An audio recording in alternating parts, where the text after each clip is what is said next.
What's going on, everybody? It's your resident nerd, Lance, and welcome to another episode of This Week in WWE, presented by Absurd Words from Your Preferred Nerd. Now, on this week's episode, we're going to have some Elimination Chamber results, go over the matches from this past Sunday's pay-per-view, as well as highlights from Raw, Smackdown, 205 Live, NXT UK, and NXT. And at the end, we'll have some news and rumors from around the wrestling industry that have dropped this past week. So let's kick things off with that Elimination Chamber coverage. We had the night start off with the Cruiserweight title being defended by Buddy Murphy against Akira Tozawa. It was on the pre-show. It was a solid match overall, a good way to kick things off for the night. Getting a little sick of the Cruiserweight Championship being defended on the pre-show every month. I really feel like they often put on better matches than some of the Raw or SmackDown guys. So they probably should move that to the main card.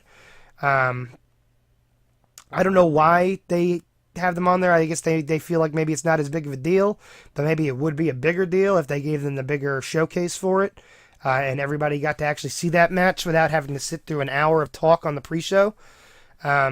Maybe save the pre-show for matches that don't have titles on the line, where it's a little more inconsequential, and move that up to the main card. But overall, it was a good match and a good way to start the night. After that, we had the Women's Elimination Chamber match, where Bayley and Sasha won to become the first ever WWE Women's Tag Team Champions.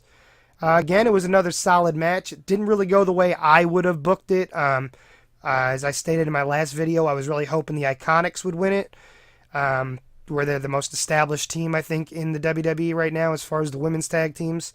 Bayley and Sasha, they've been tagging together for a while, and they've had them kind of as friends on screen, but I don't really feel like they're a legit team. They're just two single stars that have been kind of put together for this specific title. I also think Sasha tends to work a lot better as a heel, but WWE doesn't seem to want to book like that, so I'm not going to get too worked up about it. Overall, it was a good match. I'm just surprised it was on so early, considering it was one of the actual chamber matches. From what I've heard, that call was made pretty late on to put it on that early, and it upset a lot of people. But again, I don't know what their reasoning was there. After that, we had the Usos defeat Shane McMahon and The Miz to become the new SmackDown Tag Team Champions. I think this makes their 6th reign as Tag Team Champions in WWE. It was a solid match. It wasn't great either way. I feel like the Usos have held the titles on SmackDown too many times in the last year or two. So I wouldn't have booked them to win. I would have put it on another team if they wanted to break up Miz and Shane this quickly. So it wasn't a bad match. It's just not the way I would have booked it. After that, Finn Balor defeated Bobby Lashley and Lio Rush to become the new Intercontinental Champion. Another solid match. It was a little weird to have the Intercontinental title defended in a handicap match like that. I guess they wanted Lio Rush to take the pin instead of Bobby, so it didn't hurt Bobby as much when he lost the title. I know Lio caught a beatdown after that, but it doesn't look like they're breaking the two of them up just yet. So hopefully this means Bobby's going to move on to bigger and better things. Maybe he'll challenge Seth Rollins or Brock Lesnar after WrestleMania, whoever comes out of there as the champion, the Universal Champion. I guess we'll just see what happens with him. Ronda Rousey defeated Ruby Riott to retain her Raw Women's Championship. This was more of a segment than a match because she just got steamrolled over. Then they brought out Charlotte and Becky, and it went on to be this whole thing, teasing their match at WrestleMania. That's what I was worried about in my last video, that Ruby Riott was going to get just destroyed, and I really feel like she is better than that, so it was really a shame to see that happen to her. But it is what it is at this point.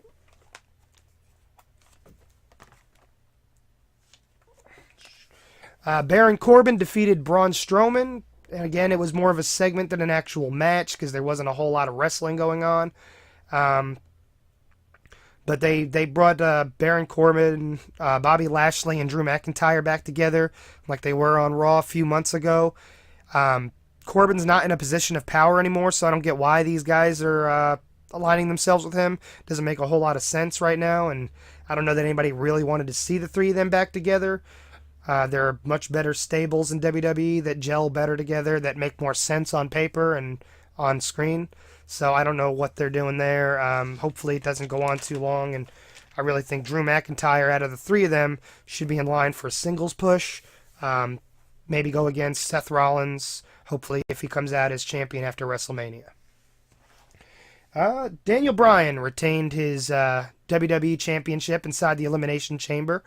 It was a really, really good match. At the end, it came down to Daniel Bryan and Kofi Kingston, which is what I was really hoping for. I didn't think Kofi was going to pick up the win, but I was happy to see him get a good showing. It didn't turn out to be a spot fest where Kofi just put on a bunch of aerial moves and did stuff like in the Royal Rumble with no real chance at winning. It actually looked like he had a shot at winning a couple times there.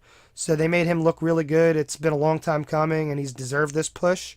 So I'm just hoping it continues going forward. And I'll get to that more in our Smackdown coverage. Okay, so let's see. On Raw, these are just going to be highlights. I'm not going to go over full match breakdowns because they're long shows, and this is going to be an even longer show if I talk about everything. So I'll just cover the highlights. So I think somebody must have been listening to me on my video last week when I said the only things I really cared for on the show were the Paul Heyman segment and the Revival tag team match, because we got more of both. Paul Heyman narrated like a really good video package this week on Brock Lesnar. Not really a Brock Lesnar fan, but it was really a good package. It was well done, and Paul Heyman's probably the only person that can make me care even remotely about Brock Lesnar. So just hearing his voice on Raw is always good. There's also a good showcase this week for the NXT call-ups that they did this week that were kind of a surprise beforehand. So I'll cover their matches as well. So we had Lashley and Lio Rush against Finn Balor and Ricochet. It was a really good match. Ricochet and Finn Balor gelled really well together. They're two very athletic guys. So it was good to see the two of them out there and to see Ricochet get such a good start to his main roster career. From what I've heard, at least for a little while here, they're going to be having the NXT guys that just got called up on Raw, SmackDown, and NXT for the time being. Part of that, they say, is NXT is shopping for an actual TV deal instead of just being on the WWE network. And they're looking to showcase their talent on a grander stage and get people interested in them. Or maybe just to increase viewership numbers on the network by showing their talent on these shows and drawing people in to the WWE network that don't otherwise watch it. But either way, that was a really good match. The crowd was pretty dead all night on Monday, and it was pretty weak again on Tuesday. So it might not have been the best city to make their debut in. So I don't know what their thinking was there. They should have been in a city like Chicago or something maybe for these talents to make their debut. But overall, I didn't have a problem with it. I just wish the crowd was more into it. We had the Revival facing Johnny Gargano and Tommaso Ciampa. Gargano and Ciampa picked up the win. It was another really good match. It was a little weird for the Revival to take the loss. I know with Gargano and Ciampa making their debut, they wanted to make them have as big of an impact as possible, but the Revival just won the Tag Team Championships last week, so I don't feel like making them lose was the best idea at this stage. But I don't think it's going to hurt them because it was a really good competitive match. It's not like they just got steamrolled over. So I don't have that much of a problem with it. I'm just happy to see these four guys facing each other again. DIY is probably one of the best tag teams to ever come out of NXT. So seeing them together on the main roster is a very positive thing and probably breathe some new life into the main roster tag team scene, which has gotten a little stale lately. Bayley and Sasha hinted that their little promo segment out there celebrating their new titles. They hinted that they're going to probably defend those titles on not just Raw and SmackDown, which is what was announced, but also on NXT. They kind of dropped little hints at it, which is cool because they've got some women down there that could compete in this tag division now. They've got Kairi Sane and Io Shirai, and then they've also got the other horsewomen from UFC that have come in there. I'm bad with their names, but the ones with Shayna Baszler. So I'd like to see that happen. Hopefully that's what they were hinting at, and it actually comes to fruition. Um, I've got no idea what they're doing with Dean Ambrose right now. From what I understand, he's not long for this company. He's on his way out, I guess, in April, either before or after WrestleMania. But they still continue to give him a decent amount of TV time for somebody that's not sticking around. But the whole direction of his character isn't making a lot of sense. I don't know if that's intentional, and it's going to actually come to some sort of a head. Maybe a match with Rollins at Fastlane or something. I don't know really where they're going. It's weird. It doesn't make sense. They're just right now they're using him to put guys over, but generally when they're doing that with somebody, they don't give them a storyline, and they're kind of giving him a storyline. I just don't know where that leads right now. Aleister Black picked up a win against Elias. It wasn't the most exciting match, but it was solid enough and showed off what Aleister Black is capable of. Sucks that Elias had to take the loss. I don't think they've booked him very well at all since turning him heel. The crowd was really behind him as a face, and they just turned him heel with like no setup or anything for it, and no clear direction for him. He's a big guy. He's a good talker. Crowd really wants to cheer him. They really should be pushing him towards one of the titles. Maybe not the main title yet, but Intercontinental US, something like that. Or maybe team him up with somebody and put him in line for the tag team titles. I just think he's too good to be jobbing on Raw right now. It's not a good thing to be doing with him. It's a waste. Then in the main event, we had Ronda Rousey defeat Ruby Riott for the Raw Women's Championship. It was a better match than they had on Elimination Chamber. It's probably the match they should have had on Elimination Chamber. Ruby Riott got to look like more of a star, like she should be in there hanging with Ronda Rousey. Again, she took the loss. So, I mean, I don't think that hurts her because it's a loss for the title. But it was a pretty good match. One of the better matches I think that Ronda's had on the main Raw in WWE here. On Smackdown, we had Miz and Shane are going to get their rematches for these Smackdown Tag Team Championships at Fastlane. I guess that's probably where they're going to break them up officially. I just don't know which one of them turns heel at this stage. Miz seems like the obvious choice, being that his career has been spent primarily as a heel. But I think Shane would be an interesting choice. Shane, since he's returned, has primarily been a face. So I think as a heel in this storyline against somebody that is typically a heel, portraying the face would be interesting. And could lead to some better storytelling and lead to a really good match at WrestleMania, which is obviously where they're going to head with this. So we'll see how this churns out in the next few weeks when Fastlane rolls around. Aleister Black defeated Andrade. It's a really good match. It was better than the match that Aleister Black had with Elias on Raw. Andrade is one of my favorite guys on the main roster right now. I really feel like he should be in line for a bigger push. Hopefully maybe for the United States Championship against R-Truth, since I don't really know what they're doing with him just yet on that.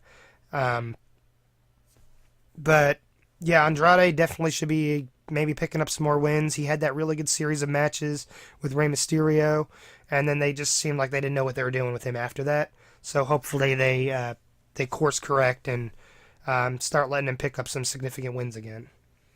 Gargano and Champa defeated The Bar. It was another really good match for Gargano and Champa.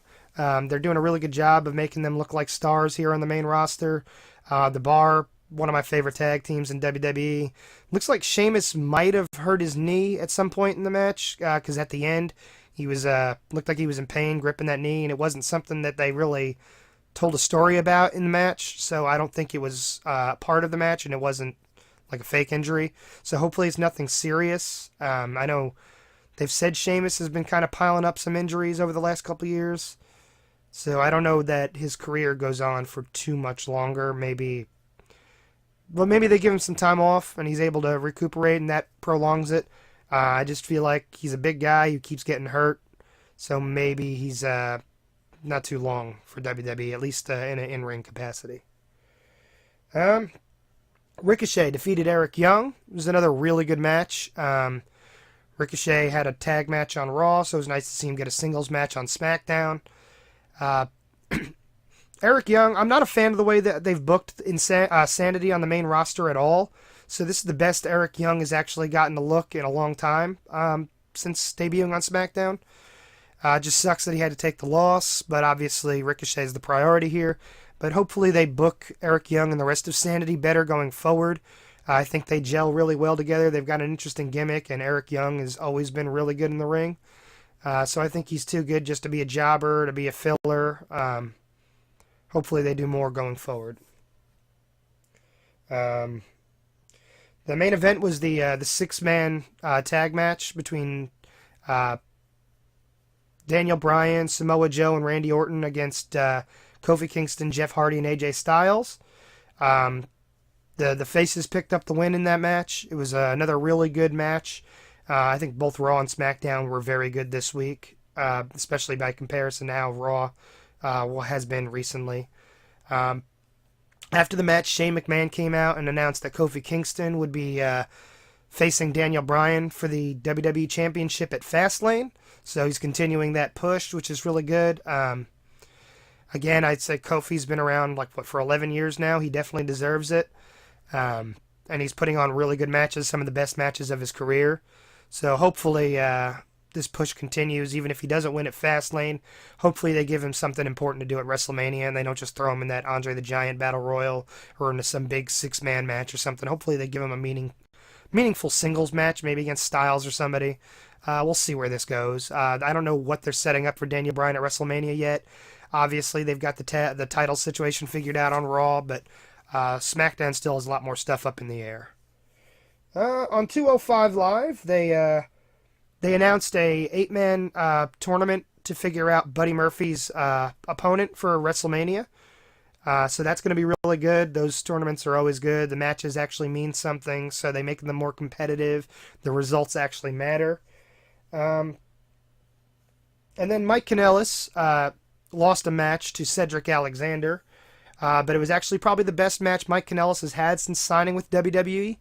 I just don't know what they're doing with his character yet. He's been taking a lot of losses, but they continue to give him a lot of TV time, him and Maria. So hopefully this leads to something important. Maybe he goes for the title in the near future. I don't know. They've always booked him as a heel in WWE, so maybe that turns him into a face once he starts picking up wins, and then he can go after Buddy Murphy for that championship. On NXT UK, they set up Oney Lorcan and Danny Burch going for the tag titles against Zach Gibson and James Drake. So I don't know when that'll happen, but they teased the angle for it. I like Oney and Lorcan and Danny Burch a lot from NXT, so I wouldn't have a problem with them coming and taking the belts, or at least getting a competitive match for them. So we'll see where that goes. And then in the main event, they had Toni Storm defend her women's championship against Rhea Ripley. She retained, so presumably this takes Rhea Ripley out of the picture for the immediate future, and they'll have to set up a new opponent for her going forward. I don't know when the next TakeOver event will be. They said that they haven't figured out the scheduling on those. It's not going to probably happen as frequently as the main NXT brand, at least right now, until they develop their base a little bit more, flesh out their roster, and get more storylines going. But they're going to have to set up a new opponent for her, somebody to challenge her. Same thing goes for Pete Dunne as well. On the main NXT show, Aleister Black defeated Roderick Strong. It was a really, really good match. Like I said, going forward, I guess the NXT guys that debuted on Raw and SmackDown this week are still going to be on the main NXT brand. After the match, the Undisputed Era came out to put a beat down on Aleister Black. Ricochet came out and made the save, kind of evened up the numbers, repaying what he did for him a couple weeks ago. So maybe there's going to be some tag matches between the Ricochet and Aleister Black against some of the Undisputed Era guys. We'll see. Hopefully, Undisputed Era starts getting booked a little bit better to stop taking losses in NXT. They're my favorite faction in WWE at the moment. So hopefully they start using them a little better. Mia Yim defeated Xia Li. I guess Mia Yim's been set up to go against Shayna Baszler next week. I don't think it's a title match, but if she wins it, put her in title contention. It was really funny in the match to hear Mauro Ranallo dropping all kinds of Wu-Tang references when talking about Mia Yim. I think he said Mia Yim is for the children, and that she was here to bring the ruckus. So that was pretty funny, especially considering just how white Mauro is when he talks. So that was fun. Velveteen Dream defeated Johnny Gargano for the NXT North American Championship. It was a really good match. It was the match of the night, maybe the match of the week across all brands. Yeah, I mean, I guess Gargano's probably going to focus more on the main roster going forward, but he might go for a rematch because I don't know that they've eliminated the rematch clause in NXT. That might just apply to Raw and SmackDown. So, time for Gargano to probably move on, or at least get ready to move on. It's good for Velveteen Dream to get this push. Hopefully they book him smart going forward. They give him good opponents, and they don't just have him drop the belt too quickly. I think he's probably still a little too green for the main roster. They need to make him a little more tested in NXT. So holding this championship hopefully grooms him the way it groomed guys like Kevin Owens and them for the main roster. So hopefully he gets a good lengthy run and Gargano gets more to do on the main roster. I don't know what they're going to do with Ciampa's belt yet. I try not to read spoilers ahead of time because I know this stuff is typically pre-taped. But hopefully, maybe at the NXT TakeOver in New York WrestleMania weekend, Ciampa drops the belt then, and then they focus them primarily on the main roster after that. I just don't know exactly what they're going to do yet. But it's NXT. NXT's generally good, so whatever they set up will be good and worth watching. That's it for WWE TV this week. We do have a few news items and rumors that stem off of those news items. WWE had a bunch of big releases this week. They released Hideo Itami, which didn't really come as a surprise to anyone. He was asking for his release, and it had pretty much been all but confirmed for several weeks now. They released Ty Dillinger, who again requested his release, so that wasn't too much of a surprise. He hasn't been used much on TV, hasn't been booked that great. He could probably do better on the indies, be someone like Drew McIntyre, go out there, make a bigger name for himself, and then maybe come back, or just find success in Japan or AEW, something like that. Then they also released TJP, which did come as a surprise to me, because I hadn't heard anything about him. But supposedly it had to do with a bunch of tattoos he'd gotten recently without getting really permission from WWE. They say this is kind of a taboo thing to do because it affects your merchandise, your action figures, your in-game playable characters in the 2K games. So I can see why that'd be an issue to just go out and do something like that without telling them first. Also, supposedly he's a little difficult to work with backstage. They said both his opponents in ring as well as officials backstage don't really care for working with him, so I guess this was kind of bound to happen. Again, I just didn't know about this beforehand, so it kind of caught me off guard. And I guess WWE also released Arn Anderson from his backstage role. It's a bit of a bummer. I like Arn. I don't know exactly how much sway he had over what we see on TV each week, but I mean, as a veteran, you'd have to think he's got good psychology for the business and was contributing meaningfully. So it just sucks that way. But I mean, I guess we won't find out more. They haven't said why he was released. There hasn't really been any rumors swirling on it either.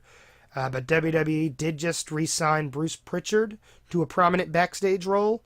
So maybe Bruce is filling that void. I don't know. Rumor has it that he's going to be working directly with Vince McMahon. So my take on that is he's going to kind of be Vince's guy backstage each week as Vince starts to shift his focus more to the XFL relaunch.